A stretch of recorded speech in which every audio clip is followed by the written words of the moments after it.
In order to reach the truth, it is necessary at some point in one's life to rid oneself of all the opinions one has ever received and to rebuild one's entire system of knowledge from the very foundation.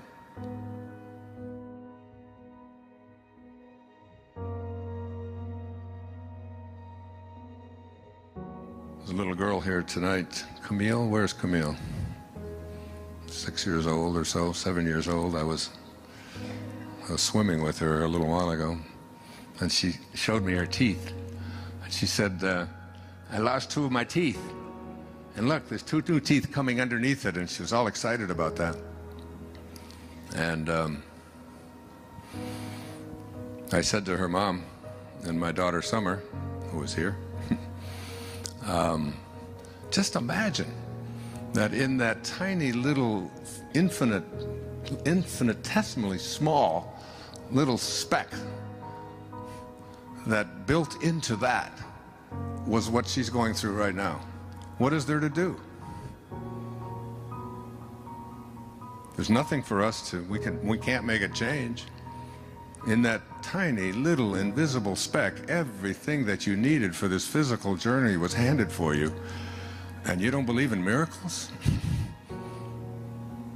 In the great Tao, many of you know I lived the Tao for a year, the year I turned 65, and wrote a book on it. A book that I always tell people, carry it with you wherever you go. Some call it the wisest book ever written. And I lived the principles of that little book, and I encourage people to just stick it in your new purse.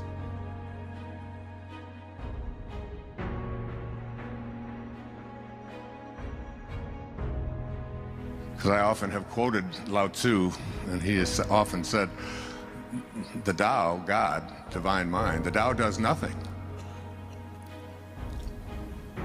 And it leaves nothing undone. It's all perfect.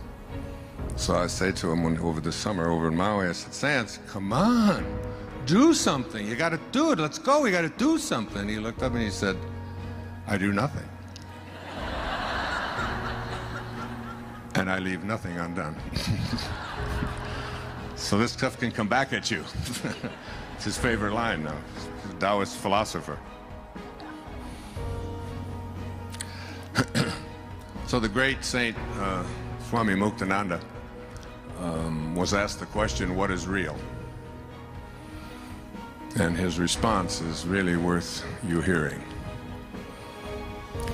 And something for you to really think about, because the strange place that I think it's weird, it's just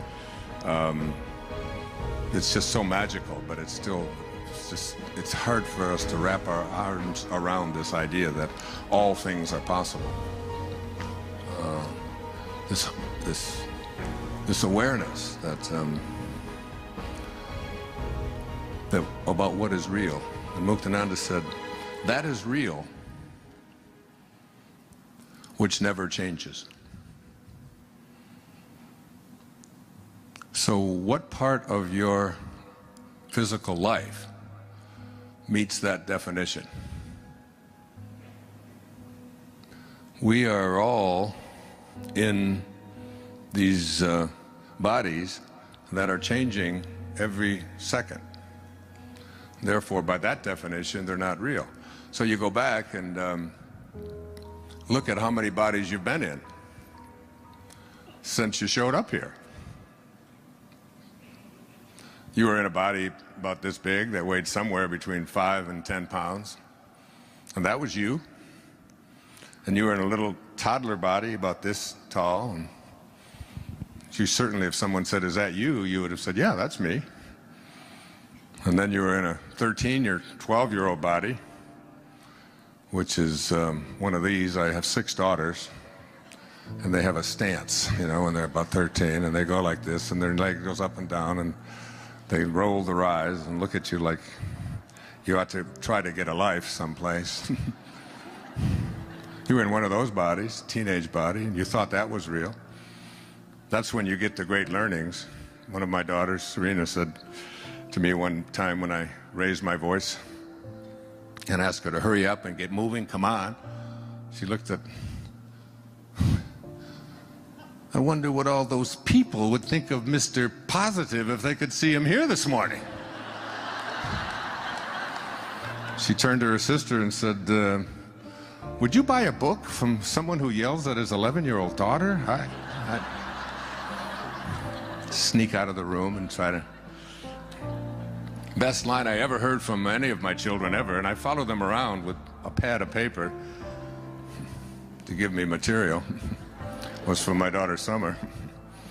When she was 13 and her sister was 11, sitting at the breakfast table, and all of a sudden about 6:30 in the morning, and Summer looked at Serena and said, well, if you didn't have any feet, would you wear shoes? Serena at that time, and it hasn't gone away, could hardly stand anybody talking to her at 6 o'clock in the morning, and said, that's the most ridiculous thing I've ever heard you say. Don't even talk to me. Why are you, just don't even talk to me. Close your mouth. Why are you talking to me? That's so stupid. When if I didn't have any feet, would I wear shoes? Of course not. Summer looked at her and said, don't get mad at me. I just wonder why you're wearing that bra. That's, so...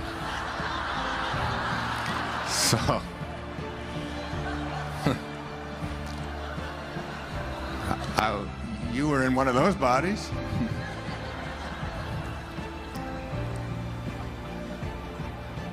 I was in a 20-year-old body, and I saw a picture of it on the PBS show, and I was doing a little bit of this, and the pictures of me at various stages of my life were going by, and the film was, the camera was looking at this picture, and it stopped on a picture of me when I was about 20 years old. And I'm 70, when that was 51 years ago. And there's not one cell of that body left on this planet. I really thought it was real. And when you were in your 20-year-old body, you thought it was real, didn't you? I mean, it's just like, you look at it, you say, of course it's real. And now you look back at it and you say, if it was real, where is it? And where did it go?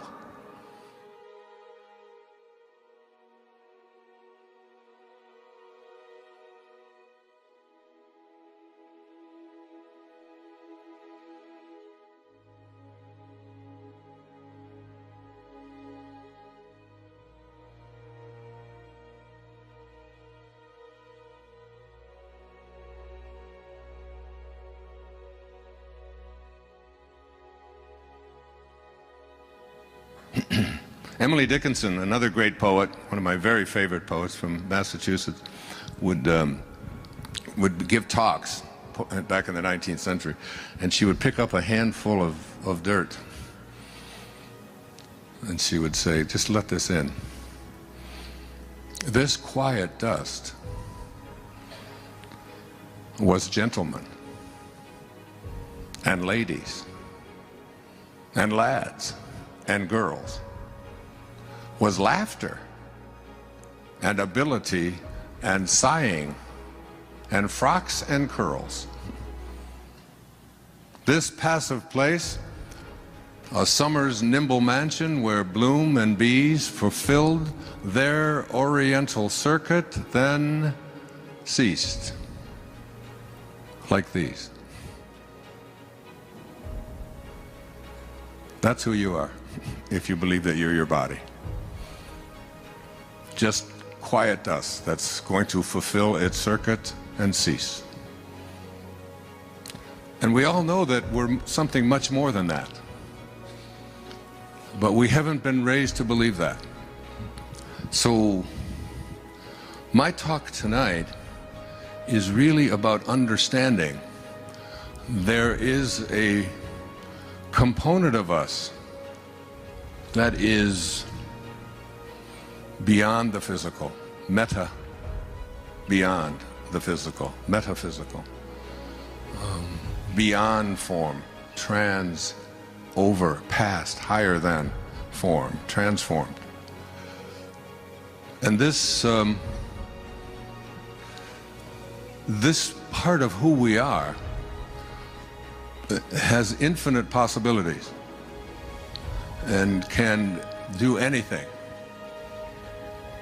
can heal anything, can manifest anything, can attract into our lives the right people. And you get a sense after a while that that this invisibleness that is who we are is, as you begin to elevate your awareness and move to a higher level, and this is basically the essence of it. It's that we were all conceived and born into a world and a culture in which we were raised to be ordinary. And ordinary isn't so bad. I'm not here to put down ordinary and average and fitting in and all the things that ordinary comprises. It's just not what I want for me. And I got the mic tonight. So, and ordinary really means, it means fitting in. It means getting along. It means becoming a good citizen. It means filling out the forms. It means paying your taxes. It means having your children and providing for them and taking care of them and going to work, going to school and getting good grades and graduating and your family and doing all of this, these ordinary things, and then getting to the later stages in your life where you become a grandparent, and then you live your life through your grandchildren, and then you die. And this isn't an indictment of that. It's for me an awareness that if I put my hands here about at my waist, I am speaking about ordinary consciousness. And where I would like to take you tonight, where I have been taken in my life, particularly in the last year or so, and particularly in the last decade or so, is to a place that I call extraordinary awareness.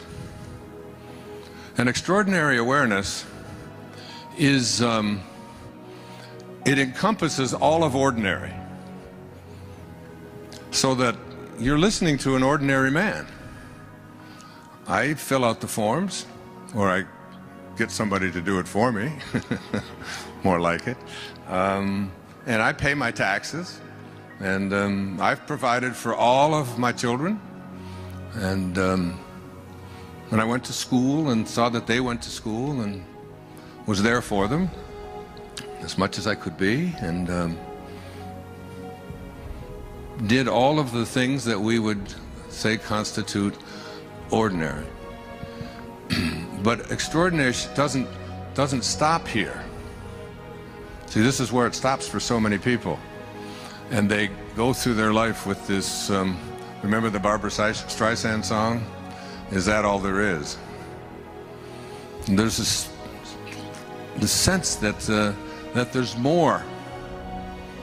There's a calling. There's something in me that transcends the physical, that transcends ordinary. And this something that wants to move us to this extraordinary level out here is beyond the ego. Everything I've spoken about here is the ego. It's the striving for, it's an identification and a belief in my identity as a physical being, and believing in what my physical self tells me is my reality, and evaluating it on the basis of what I can see and touch and feel and smell and hear, so that it's my senses, my sensory self is here. But this up here, between ordinary and extraordinary, where I believe anyone can go at any time.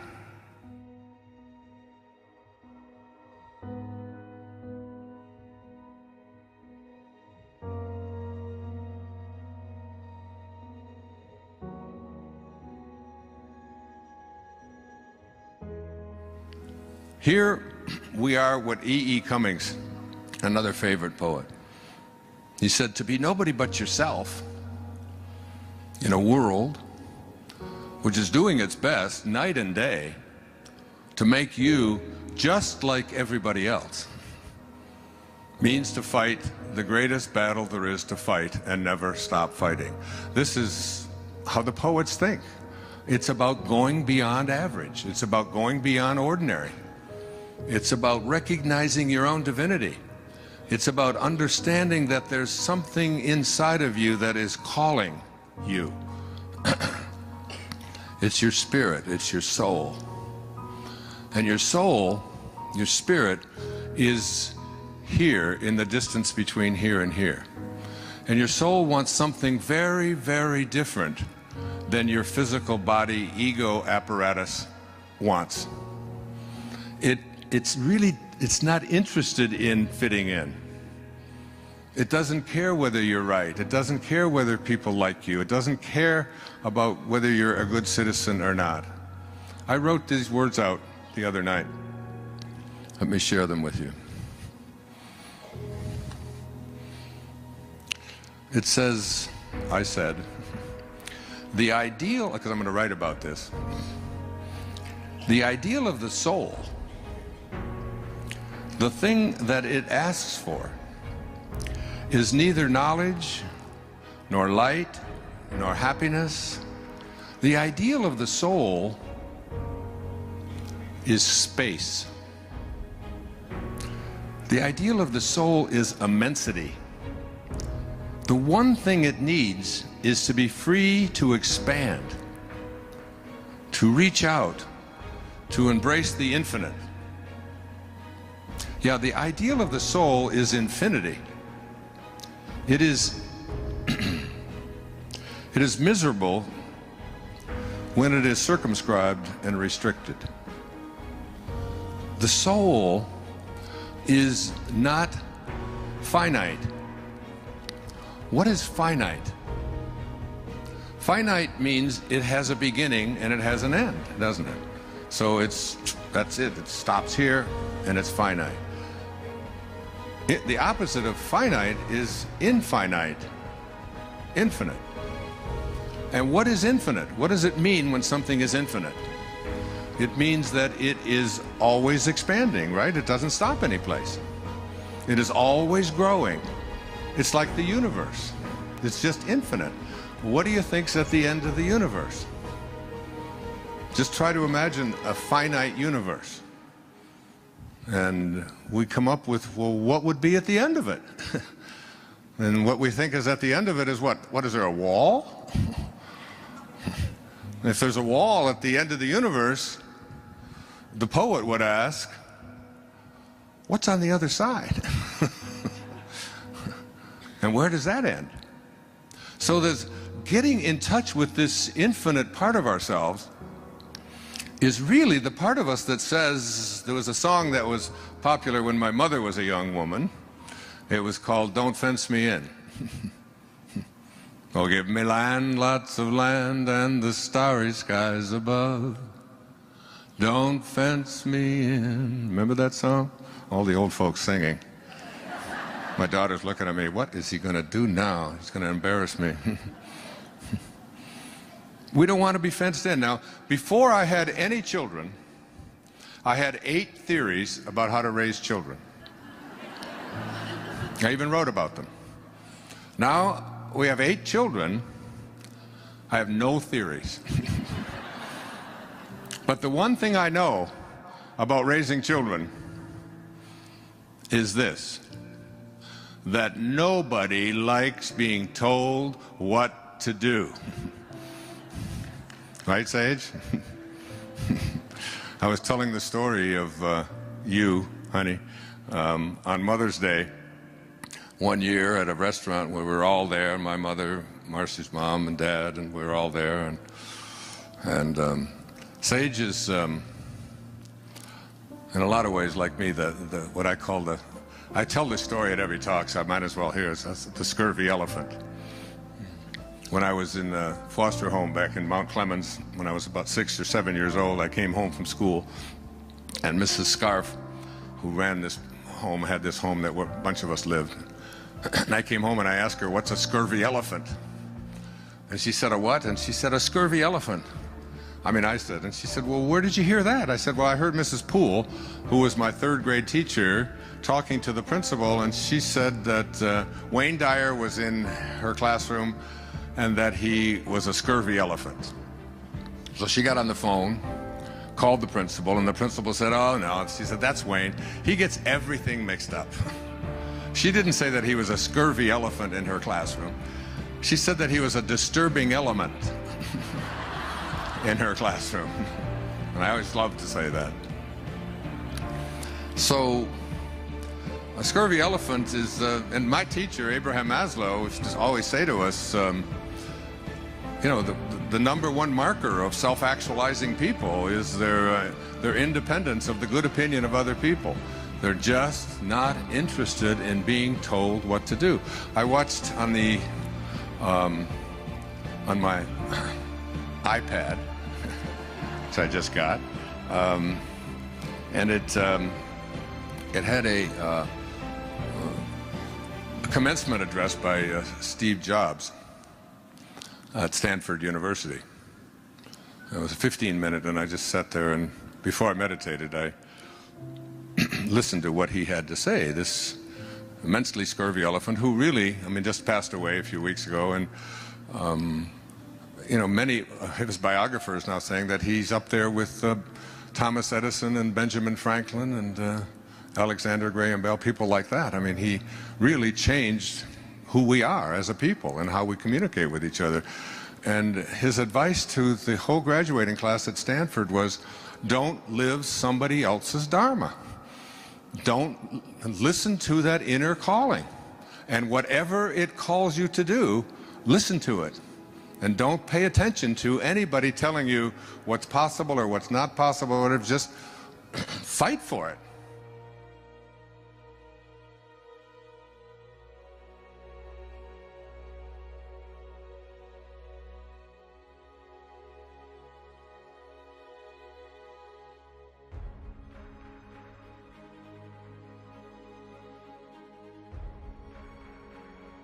Sage was at Mother's Day, and I don't even remember what it was that she wanted to wear or didn't want to wear, but it had something to do with dresses and skirts and slacks. And I remember that Mother's Day walking in the parking lot with Sage for 45 minutes or so, talking to her about, I know exactly how you feel and how you think. I said, but there's a lot of people who think that you should maybe wear something nice. It's Mother's Day and it's a restaurant. I said, but you don't have to go back in there. We'll go home and get something afterwards if you want. And she just gave me that, I don't want to do this, and why should I be told what to wear? And I understood that.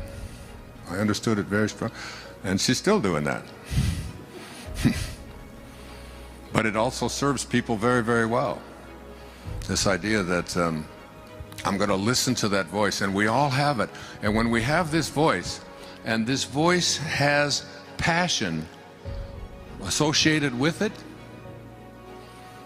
that is, when you feel a strong passion towards what it is that you want to become, what you want to create, the kind of person that you intend to be, when you have that within you, it doesn't make any difference whether anybody else understands it or gets along with it. You don't even try to talk to anybody else about it. You just listen to it, and you become a disturbing element. You become a scurvy elephant in the world. And it's the only way you'll ever feel fulfilled. You won't get it by fitting in. So in order to, you have to listen to your soul. And your soul is that invisibleness. And your soul is not finite. Therefore, everything up to here is finite. Everything that I spoke about, filling out the forms, fitting in, being a good citizen, doing all the right things, all these things which I applaud, which are all fine, but they only take you, you end up living a half-lived life.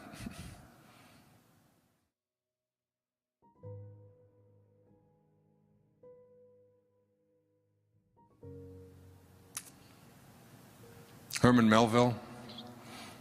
I spoke about him this morning when I spoke to the writers group here. I mean, his writing was so profound and so beautiful, and he had this one line from Moby Dick, which is really not the story about a man chasing a whale. It's the story of a person who has an obsession, and that whale is a symbol of I must achieve it.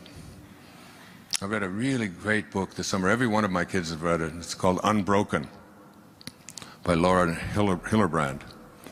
And I recommend that you read it, and wherever this is going around the world, get a copy of it. It's the story of Louis Zamperini, who survived on a raft across the ocean and was taken to a Japanese prisoner of war camp, and on and on and on, and survived against all odds. And then at the end was able to go back and forgive. I mean, it's just a powerful, beautiful, spiritual experience. And and Ahab was pursuing his own inner voice that just couldn't be stilled. And this is how Melville spoke, because I live on an island in the middle of the Pacific, Maui, where I invite you to come in January to listen to the whales. Go on a whale watch with me, and if you like what I'm speaking about here tonight, we do 2 or 3 days on it in January. Here's Melville. He said, "For as this appalling ocean surrounds the verdant land, so in the soul of man lies one insular Tahiti, full of peace and joy, but encompassed by all of the horrors of the half-lived life." The half-lived life is the life that gets you to ordinary, to filling out the forms, and then stopping. The self-actualized life starts at ordinary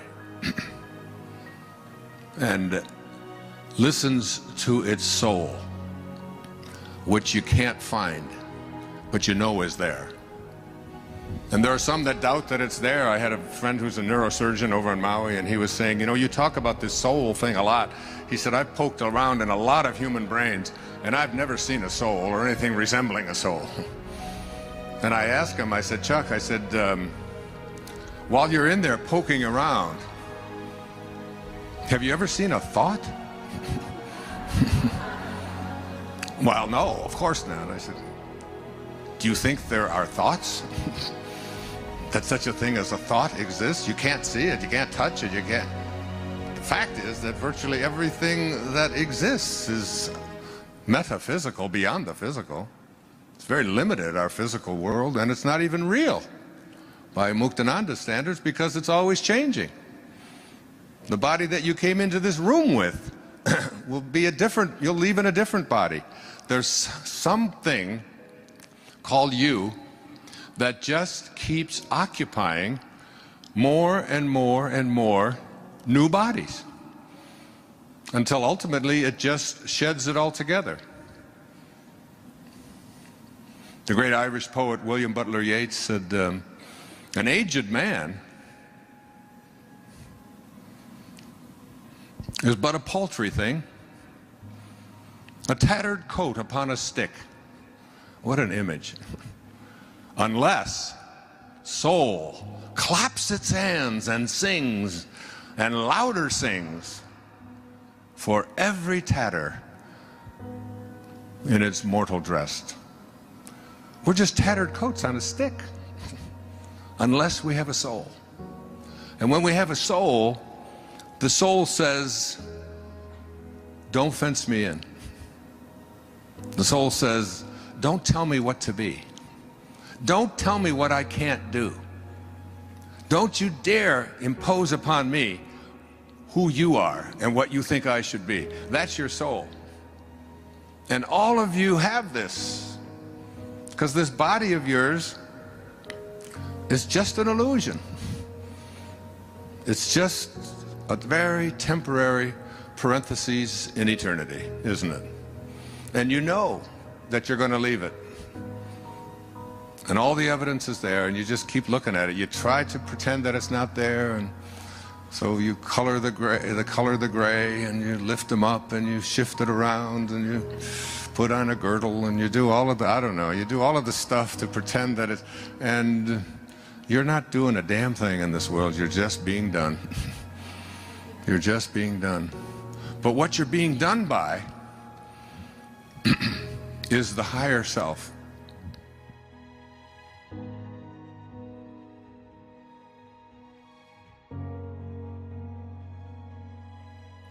So what I would like to offer you here is a program, if you will, sort of a preview. I've been reading and studying and lecturing all over the place for the last year or two.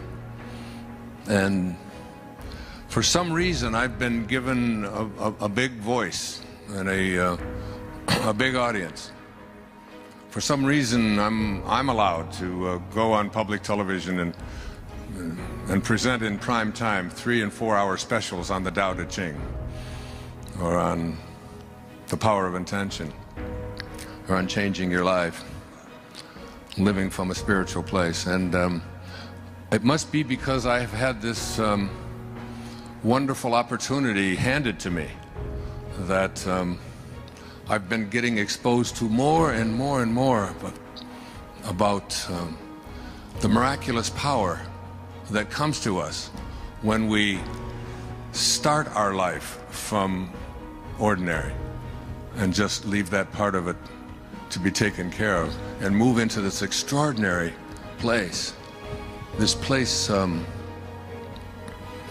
that all the great writers speak about, where we transcend this ego of ours that believes that who we are is so important, and believes that who we are is what we own, and who believes that what we are is in competition with others and has to defeat others and has to win and has to be better than.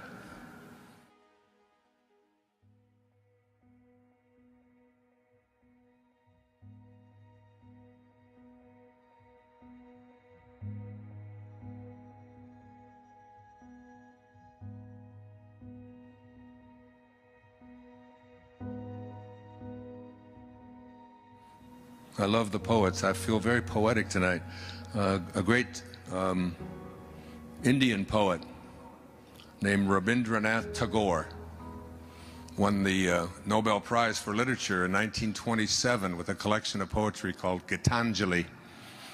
And in there, he writes about this ego of ours. He says, I went out alone on my way to my tryst, but who is this me in the dark? I step aside to avoid his presence, but I escape him not. He makes the dust rise from the earth with his swagger. He adds his loud voice to every word I utter. He is my own little self, my Lord. He knows no shame. But I, the invisible me, I am ashamed to come to thy door in his company. That's the ego. The part of us that makes the dust rise from the earth with our swagger, who's always adding his loud voice. But inside there's this being that says, who I am is so much more than that, so much more divine. And in order to get to the path of moving towards extraordinary, and the fact is that even though many people will attend a talk like this, and many people will buy the books and study it and look at it, the percentage of people who are willing to leave ordinary behind is very, very small. Honestly, it's only a handful of people in this room, even though the intentions are good.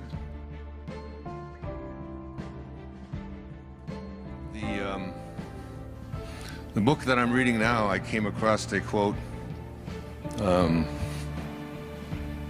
think I'm going to read it, if I have it here. Here it is. It was by a French philosopher, mathematician. Some of you studied him when you took a philosophy class. His name was René Descartes. He's the one who said, "I think, therefore I am." I don't like to question these guys. I used to teach them at the university, but I think he had it backwards. I really believe it should be, "I am, therefore I think." Well, that's just my opinion. I'll talk about it later. And Descartes said, in order to reach the truth, it is necessary at some point in one's life to rid oneself of all the opinions one has ever received and to rebuild one's entire system of knowledge from the very foundation. And I think I've done that recently. Just tossed out. I think this diagnosis of leukemia 2 years ago really helped me to do that. And to just say, I'm starting over. I'm going here. And I've been doing it in some ways. Many of people think I've done it my whole life, but honestly I haven't. I've wallowed around in that ego a lot in my life. And so in order to do this thing, you have to recognize that it fundamentally involves changing your concept of yourself. And changing your concept of yourself really means understanding what is your concept of yourself. Like, who are you? What is your concept of yourself? Your concept of yourself is everything that you believe to be true about yourself and what's possible for you and anyone else.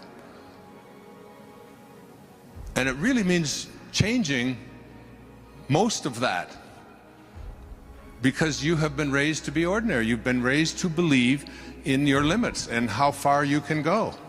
And you've have this imposed upon you by your well-meaning parents and grandparents and culture and religion and business and education. The systems that you have been immersed into have basically told you, get here. This is not for you. And it might not have even been done, and sometimes they might have even said, oh, you can do anything. And then we'll start to tell you all of the reasons, all of the exceptions to that, that I'm imposing on you. Like, you gotta get dressed in a certain way for Mother's Day. And you've got to fit in, and you've got to do this, and it's by God, it's like the soul has no finiteness to it. It's infinite, so it means it just wants to keep expanding.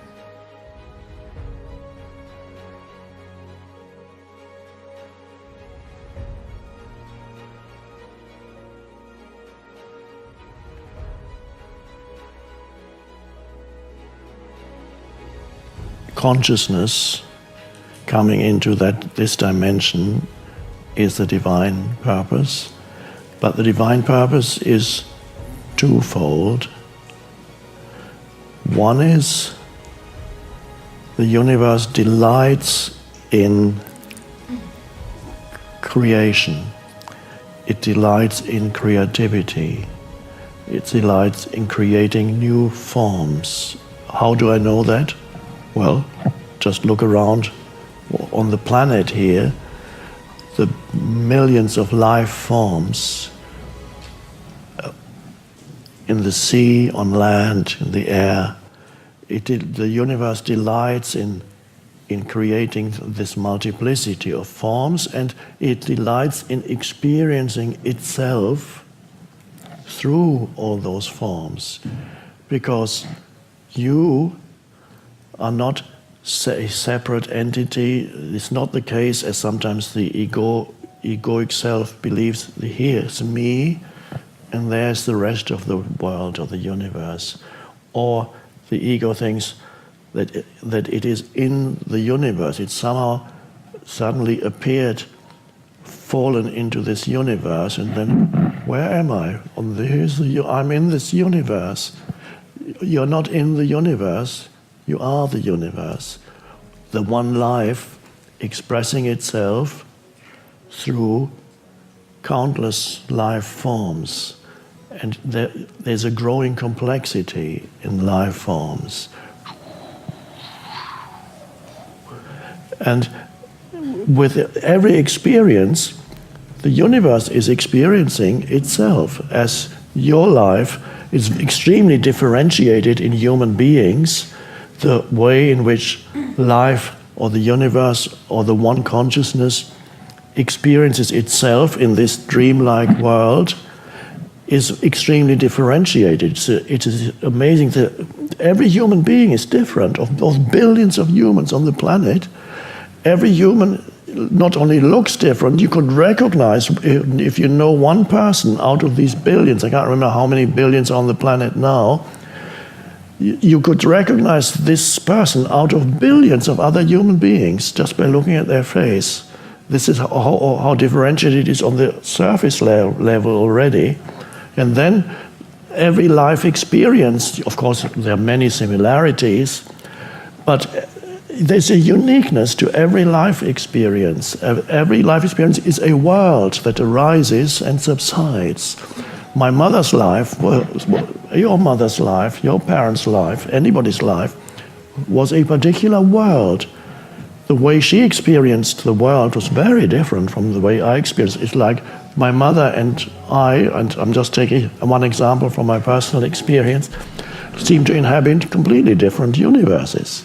But we were in the same place, but experiencing life in a totally different way. And the universe delights in that complexity of experience, so it wants to experience itself as form. It means, and so the forms become evolving more complex. The humans that are alive now have far greater complexity than the humans that were alive 10,000 years ago, or 50,000 years ago. Life at that time was more simple. Gather the food, gather the plants, or hunt an animal if they did that, prepare the meal, go out hunting, come back home. It's fairly simple. There wasn't the complexity of New York City, LA freeways, and all that's behind that. The nuclear physics, whatever, and so on.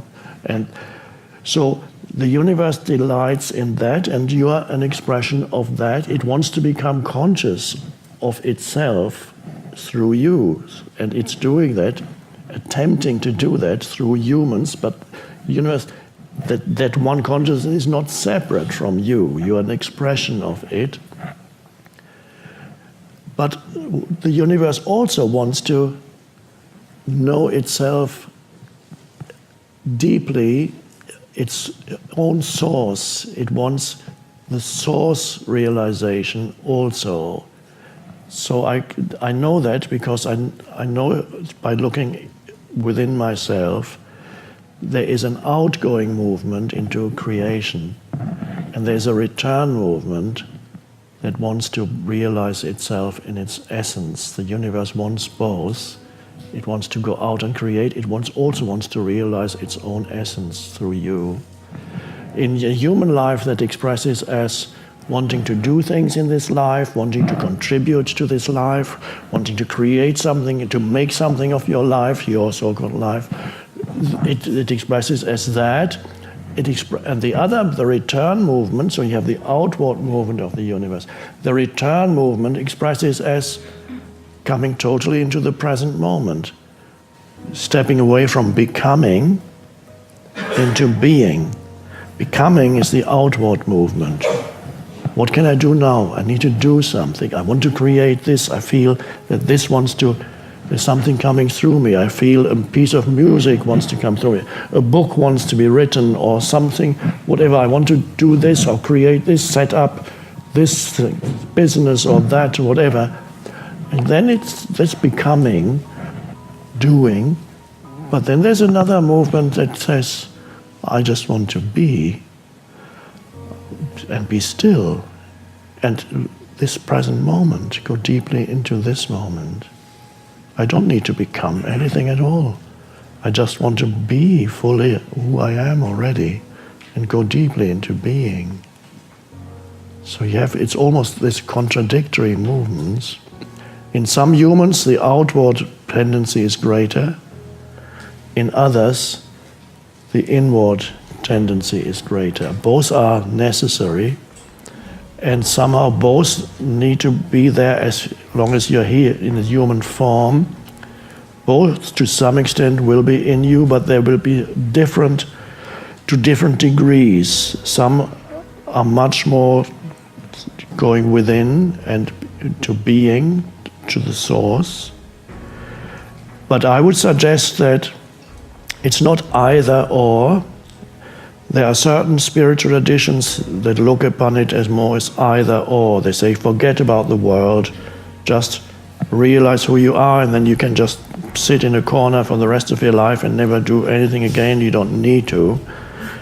That's one way, but for us, it's finding a certain balance, which doesn't mean it needs to be totally in balance. There are very few humans who are totally balanced between the outward movement of creating and the inward movement of connecting with your inner being and the source of all life. You need to have both, so that the universe can create through you without losing itself in its creations. So you can create not from a place of egoic need, where you depend on the outcome. If I don't get that, I'll kill myself. If I don't get famous and rich, I don't know what I'll do. Not that, but a playful participation in the world of form and contributing to it, to the world of form, without losing itself in the creation and in the doing. If you become stressed, means you're losing yourself in the doing. This is more important. Then you completely forget. You become uprooted. You're no longer connected to the spaciousness, the unconditioned, the one within. So to be and do at the same time. But some humans, yes, are much more drawn to being. I call them frequency holders. They hold the frequency of being on the planet. They're not interested in creating huge things out there. They're interested in doing perhaps little things. Gardening, cooking, looking after animals, being with animals, helping humans in some capacity, helping even physical, helping humans with their bodies and so on. So they are frequency holders. They are more into being. There's some doing, but you always have to do something. You can't do. But they don't put the emphasis on doing, the emphasis on being, and then they allow presence to flow into what they do, and they affect the world also very significantly. Others have a greater tendency to performing creative action. They need to go out there and become active, but their challenge is not to get lost in what they do and thinking that's all important. They forget that this is a play of form. And then there comes a seriousness and a heaviness into the doing, and they get unhappy. And when you are unhappy, whatever you create has some flavor of that unhappiness. So the divine purpose of the universe, to summarize my long explanation, is to know itself, both through the creation of form and through realization of the formless essence of all life. And that is the divine purpose of the universe, and that you are here as part of that.